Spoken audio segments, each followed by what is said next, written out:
Hello नमस्कार दोस्तों, स्वागत है आप सभी का एकलव्य क्लासेस में। हम स्पेशल मैथमेटिक्स का लेक्चर नंबर 12 देख रहे हैं। इस वीडियो में हम इकाई अंक यूनिट डिजिट टॉपिक देखने वाले हैं। इससे पहले हमने घातांक एवं करनी तथा सरलीकरण चैप्टर देखे थे। यह वीडियो विशेषकर मध्य प्रदेश पुलिस भर्ती, लेबर इंस्पेक्टर और एसएससी CHSL इन सभी में जो भी मैथमेटिक्स पूछी जाती है उसके लिए महत्वपूर्ण है। तो वीडियो को शुरू करने से पहले यदि आपने हमारे चैनल को सब्सक्राइब नहीं किया है तो प्लीज सब्सक्राइब कर लीजिए, साथ ही बेल आइकन को प्रेस कर लीजिए जिससे आगे आने वाली वीडियोस की नोटिफिकेशंस आपको मिलती रहे। तो चलिए वीडियो को शुरू करते हैं और इस वीडियो में हम महत्वपूर्ण क्वेश्चंस देखने वाले हैं जो हर परीक्षाओं में पूछे जाते हैं। कम से कम 1 नंबर का तो क्वेश्चन पूछा ही जाता है इस टॉपिक से, ठीक है। तो इस टॉपिक में हमें इकाई अंक ज्ञात करना है। हर संख्याओं में इकाई, दहाई, सैकड़ा अंक होते हैं। इकाई अंक फाइंड करने के लिए बेसिकली हम इकाई प्लेस पर जो संख्या लिखी हुई है उसी का यूज करेंगे। सबसे पहले हमें टाइप 1 गुणनखंड रूप में संख्याओं के गुणनफल में इकाई का अंक याद करना। जैसे यहां संख्याएं गुणनफल में लिखी हुई हैं, यहां लिखी हुई हैं। इसके बाद हम देखेंगे घातीय संख्याओं का इकाई अंक कैसे ज्ञात करते हैं और हम यह भी जानेंगे कि सबसे महत्वपूर्ण क्वेश्चनों में कि यदि सभी सम संख्याओं का गुणा किया जाए तो इकाई अंक क्या हो गया, सभी विषम संख्याओं का गुणा किया जाए तो इकाई अंक क्या होगा, सम संख्याएं, विषम संख्याएं, सभी अभाज्य संख्याओं का गुणा किया जाए, सभी भाज्य संख्याओं का गुणा किया जाए तो इकाई अंक क्या होगा। यह महत्वपूर्ण क्वेश्चन बनते हैं जो एसएससी लेवल के एग्जाम्स में जरूर पूछे जाते हैं, ठीक है। तो सबसे पहले क्वेश्चन में यहां पर संख्याओं का गुणनफल रूप दिया हुआ है और इससे पूछा है कि इकाई अंक क्या होगा। तो हमें इकाई अंक फाइंड करना है। इकाई अंक से मतलब है तो जो भी इकाई अंक इकाई प्लेस पर, ठीक है, यूनिट डिजिट यूनिट प्लेस पर जो भी संख्या लिखी हुई उसको हम इकाई अंक से डील करेंगे, ठीक है। जैसे यहाँ 207 में इकाई अंक पर 7 लिखा हुआ है, यहाँ पर 1 लिखा हुआ है, ठीक है। 39 में इकाई अंक पर क्या है, 9 है और 94 में इकाई अंक पर 4 है।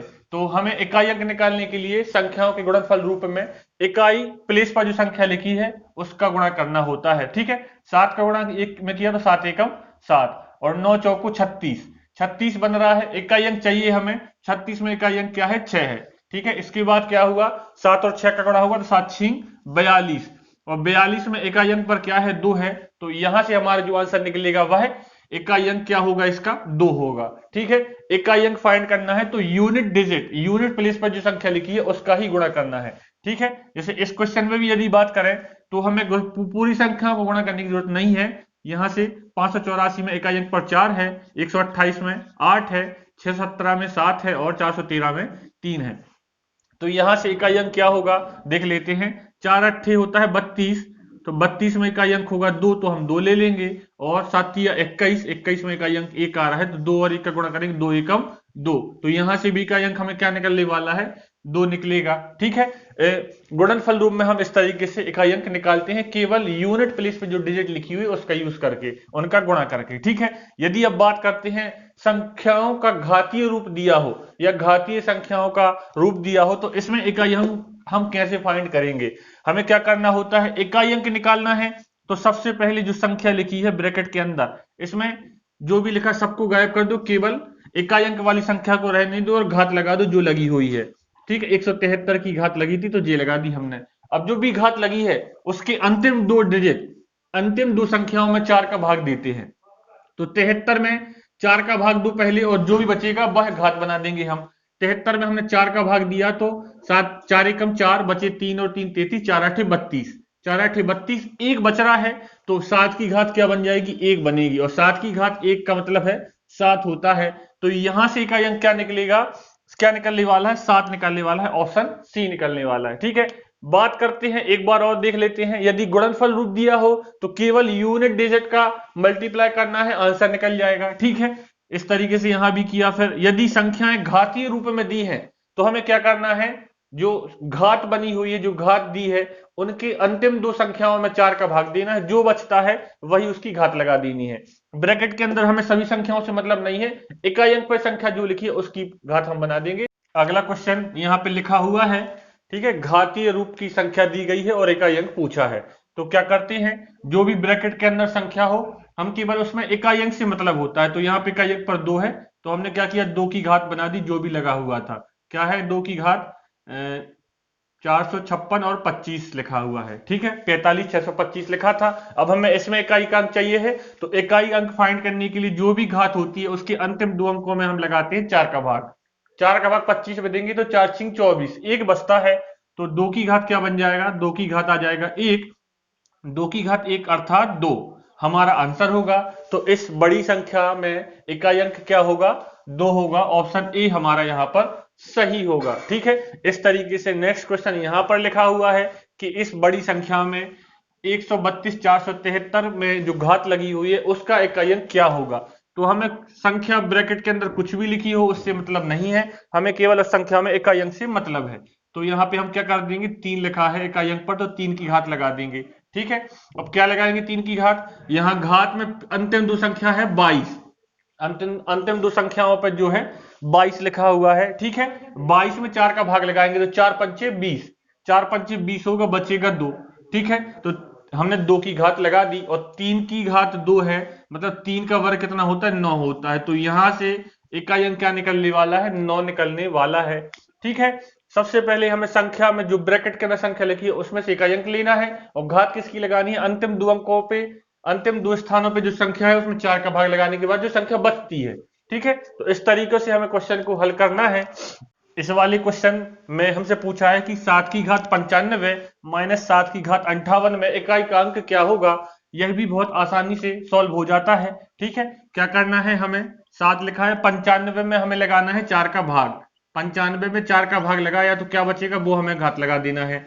4 का भाग देंगे 95, 4 दूनी 8, बचा 1 और 5 15, 4 तिया 12, बचेंगे 3, तो 7 की घात लग जाएगी यहाँ पे 3।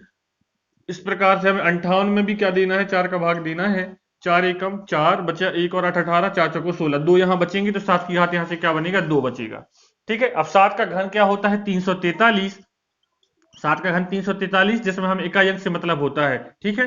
तो 343 में इकाई का अंक क्या है, 3, और 7 का वर्ग होता है 49, 49 में इकाई अंक 9 है। तो हमें 3 में से 9, अब 3 में से 9 तो कभी घटते नहीं है, ठीक है। तो 13 में से 9 घटाएंगे तो 4 बचेगा, ठीक है। तो इकाई अंक पर क्या आने वाला है, 4 आएगा। आप चेक भी कर सकते हैं, यदि थोड़ा कंफ्यूजिंग लग रहा है तो पूरी संख्या लिख के देख लीजिए। 7 का घन होता है 343 और 7 का वर्ग होता है 49। जब आप 343 से 49 घटाओगे तो आएगा 294, आंसर आएगा 294, और 294 का अंक क्या है, 4। यहां भी और वहां भी दोनों तरीकों से इकाई अंक क्या आने वाला है, 4 आने वाला है। ऑप्शन सी इसका करेक्ट आंसर है, ठीक है। इसी तरीके का सेम क्वेश्चन यहाँ पे थोड़ा सा अलग लिखा हुआ है और यह एसएससी सीएचएसएल 2016 में पूछा गया है, ठीक है। तो इस प्रकार के क्वेश्चनों को भी इसी तरीके से करना है। क्या करेंगे, इसको थोड़ा सा यदि इजी कर सकते हैं, 17 की घात लिखा है 1999, तो हमें इकाई अंक से मतलब है, तो हम ऐसा लिख सकते हैं 7 की घात 1999, इसको अभी सेम लिखा रहने देते हैं, या बना 11 की घात है, 11 लिखा हुआ है, तो 11 में इकाई अंक पे एक ही है, तो एक की घात क्या करेंगे 1999, और माइनस लिखा है 7 की घात 1999, ठीक है। अब देख लीजिए, प्लस में 7 की घात 1999 है, ठीक है, और यहाँ पे माइनस में 7 की घात 1999 है, तो जी आपस में कट जाएंगे यहीं पर, ठीक है। देखने से हमें पता चलता है, और एक पर हम किसी की भी घात लगाते हैं तो उसका मान क्या होता है, एक ही होता है। तो इस पूरे क्वेश्चन का आंसर क्या होने वाला है, यहां से इकाई का अंक जो भी हमें मिलेगा, जो भी संख्या मिलेगी उसमें इकाई का अंक क्या होगा, एक होगा, ठीक है। तो इस प्रकार से हमें क्वेश्चनों को डील करना है, समय बचाना है। हर एग्जाम में कम से कम एक क्वेश्चन यहां से पूछा ही जाता है। चलते हैं अगले क्वेश्चनों पर। क्या था क्वेश्चन, यदि सभी सम संख्याओं का आपस में गुणा किया जाए तो इकाई अंक क्या होगा। सम संख्या क्या होती है, 2 4 6 8 10 12 14, इस तरीके से सभी सम संख्याएं होती हैं। अब बात करते हैं कि गुणा करेंगे तो इकाई अंक क्या आएगा। एक गुणा करते जाते हैं और देख लेते हैं क्या आने वाला है, ठीक है। 2 का गुणा 4 में किया तो आया 8, ठीक है। इस 8 का गुणा किया 6 में तो 8 सिंह 48, 48 में इकाई अंक है यहाँ पे 8, तो 8 से मतलब है। 8 का गुणा किया 8 में, 8 अट्ठाईया 64, 64 में इकाई अंक हमारा मिलेगा 4, ठीक है। 4 का गुणा किया इस इकाई अंक में 0 में, तो 4 का गुणा 0 में को आएगा 0, फिर इस 0 का गुणा किया 2 में तो आएगा 0, फिर इस 0 का गुणा किया 4 में तो आएगा 0, फिर इस 0 का गुणा किया 6 में तो यहाँ भी 0। अब 0 गुणा हम किसी में भी करेंगे तो 0 ही आने वाला है, ठीक है। तो इस प्रकार हम कह सकते हैं कि यदि सभी सम संख्याओं का आपस में गुणा किया जाए तो इकाई अंक क्या आएगा, जो भी संख्या निकलेगी उसमें पीछे जीरो रहेगा, इकाई अंक क्या आएगा, जीरो आएगा। तो ऑप्शन ए इसका सही आंसर है। ठीक है, इस प्रकार के क्वेश्चन एसएससी के सभी एग्जाम्स में पूछे गए हैं और सबसे महत्वपूर्ण क्वेश्चन है इकाई अंक से। ठीक है, इसका अपोजिट भी बनता है कि यदि सभी विषम संख्याओं का आपस में गुणा किया जाए तो इकाई अंक क्या होगा। विषम संख्याएं क्या होती हैं, 1, 3, 5, 7, 9, 11, 13, इस तरीके से जो भी संख्याएं आएंगी। ठीक है, ऐसी संख्याएं जो दो से पूर्णतः विभाजित नहीं हो। ठीक है, तो इसमें यदि हम सभी का आपस में गुणा करें तो इकाई अंक क्या आने वाला है, देख लेते हैं एक बार। 1 का गुणा 3 में क्या आएगा, 3। ठीक है, 3 का गुणा 5 में क्या, 3 5 15, 15 में इकाई अंक क्या है, 5 है। 5 का गुणा किया 7 में, 7 पन्ना 35, 35 में इकाई अंक 5 है। ठीक है, 5 का गुणा किया 9 में, 9 पन्ना 45, 45 में इकाई अंक 5 है। फिर 5 का गुणा किया 1 में, 5 एकम 5। फिर 5 का गुणा किया 3 में तो 5 तिया 15 में 5, और 5 का गुणा 25 में किया तो 55, 25 में इकाई अंक 5।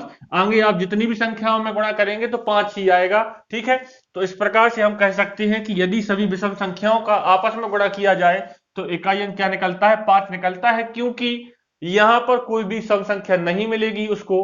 तो यदि 5 का गुणा हम सम संख्या में करते, जैसे 5 का गुणा 2 में करते तो 10 बनता तो 0 आता, 5 का गुणा 4 में करते तो 20 बनता तो भी 0 आता। ठीक है, 5 में यदि हम सम संख्या का गुणा करते हैं, कोई भी सम संख्या हो तो 0 बनता है, लेकिन यहां पर विषम संख्याओं में कोई भी सम संख्या नहीं मिलेगी इसको, तो यहां पे इकाई अंक क्या आएगा, 0 आएगा। 0 नहीं 5 आएगा। ठीक है, इकाई अंक क्या आएगा, 5 आएगा। ठीक है, तो इस तरीके से क्वेश्चन यहां पूछे जाते हैं, काफी घुमा फिरा कर क्वेश्चन पूछ लिए जाते हैं।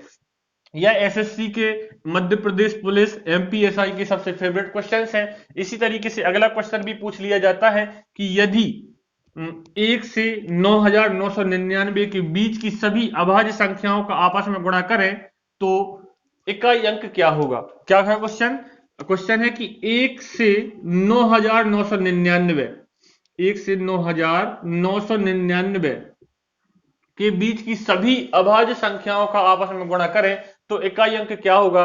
पहली बात तो यह है कि अभाज्य संख्याएं होती क्या है, अभाज्य संख्याएं होती क्या है, तभी तो हमें पता होगा कि हम गुणा करेंगे तो क्या आएगा। ठीक है, 1 से 9999 के बीच की सभी अभाज्य संख्याओं का गुणा करें तो इकाई अंक क्या होगा। अभाज्य संख्याएं क्या होती हैं, ऐसी संख्याएं जिनके केवल दो गुणनखंड होते हैं, या दूसरे शब्दों में कहें तो ऐसी संख्याएं जिनमें स्वयं का तथा एक का भाग जाता हो, अभाज्य संख्याएं कहलाती हैं। जैसे अभाज्य संख्याएं 2, 3, 5, 7, 11, 13, 17, 19, इस तरीके की संख्याएं जो है वह अभाज्य संख्याएं कहलाती हैं। ठीक है, तो इनका गुणा हमें करना है और हमें बताना है कि इकाई अंक क्या होगा। तो यहां से देख लेते हैं, 2 का गुणा करेंगे 3 में तो 2 का गुणा 3 में किया तो 6 आया, 6 का गुणा 5 में किया 6 5 30 में 0 आया। ठीक है, एक बार 0 बन गया तो फिर वहां 0 बनेगा, 0 का 7 में गुणा करोगे तो भी 0, 0 का 1 में गुणा करोगे तो 0, 0 का 3 में गुणा करोगे तो 0, और 0 का 7 में तो भी 0, आगे भी चलते जाएगा, 0 ही आने वाला है। यदि सीरीज में एक बार कहीं 0 बन जाता है तो हम किसी से भी गुणा करें उसकी इकाई अंक पर हमें 0 देखने को मिलेगा। ठीक है, तो यदि सभी सम संख्याओं का आपस में गुणा करें तो इकाई अंक क्या होगा, इकाई अंक आने वाला है 0। ठीक है, यदि सभी विषम संख्याओं का आपस में गुणा करें तो इकाई अंक क्या आएगा, 5 आएगा। और यदि 1 से 9999 के बीच की सभी अभाज्य संख्याओं का आपस में गुणा करें तो इकाई अंक हमें क्या मिलेगा, यहां पर भी 0 मिलने वाला है। ठीक है, यदि आपको आज का हमारा यह वीडियो पसंद आया हो, इकाई अंक, ठीक है, तो वीडियो को प्लीज लाइक शेयर सब्सक्राइब जरूर कीजिएगा, ज्यादा से ज्यादा हमारे वीडियोस को शेयर करा कीजिए। तैयारी करते रहें, एग्जाम्स आने वाले हैं। मिलते हैं अगली वीडियो में।